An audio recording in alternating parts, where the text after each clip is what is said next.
আসসালামু আলাইকুম। আজকে রান্না করব মুরগির মাংস।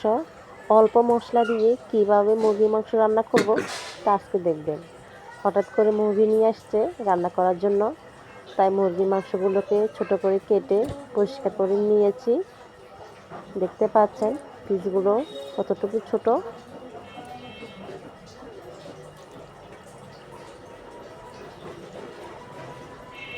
সবগুলো মাংস টুকরো একই পরিমাণ। মুরগির জন্য পেঁয়াজ, রসুন, আদা বাটা, এলাচ, দারচিনি, তেজপাতা নিয়েছি। তেল গরম হয়ে গেছে, আমি এখন পেঁয়াজ, রসুন, আদা বাটা সব মশলা দিয়ে কিছুক্ষণ ভেজে নেব।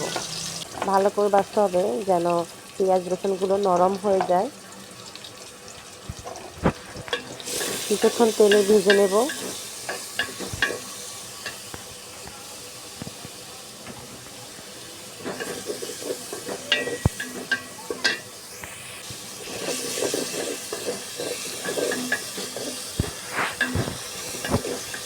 ভালো করে ভাজার পরে দেখবেন যে পেঁয়াজ রসুন সবগুলো নরম হয়ে গেছে। এখন গুঁড়া মশলা দিয়ে দেব।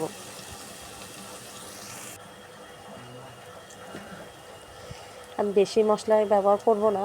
প্রথমে দেব লাল মরিচ, হলুদ 1 চামচ, মরিচ 1 চামচ, ধনিয়া জিরা গুঁড়া 1 চামচ, পরিমাণ মতো লবণ দিব। কিছুক্ষণ ভেজে নেব। সামান্য একটু পানি দিয়ে কিছুক্ষণ কষিয়ে নেব।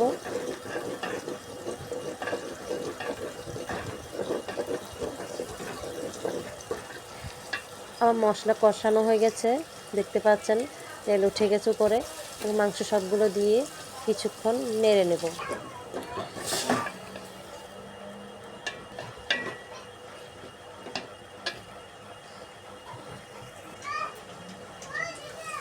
দেখতে পাচ্ছেন এখন আমি পানি দিই নাই, পানি ছাড়া মশলা থেকে পানি বের হয়েছে। বাড়তি পানি দিই নাই।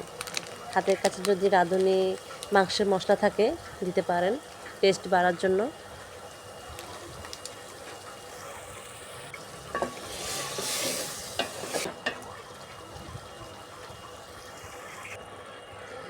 কিছুক্ষণ পরে কষানোর পর আমি একটু পানি দিয়েছি, ছোট একটা আলু দিয়েছি বাচ্চাদের খাওয়ার জন্য। এখন ঢাকনা দিয়ে ঘুরে রাখবো, কিছুক্ষণ কষবে।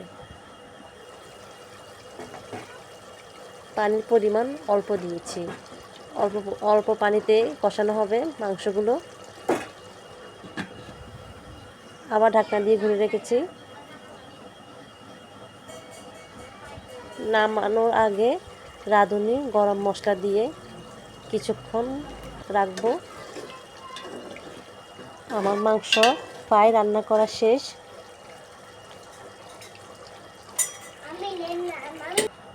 এখন ঢাকনা দিয়ে ঘুরে রেখেছি। দেখেন মাংস রান্না হয়ে গেছে অলরেডি। দেখতে পাচ্ছেন কি সুন্দর আসছে কালার। আল্লাহ হাফিজ।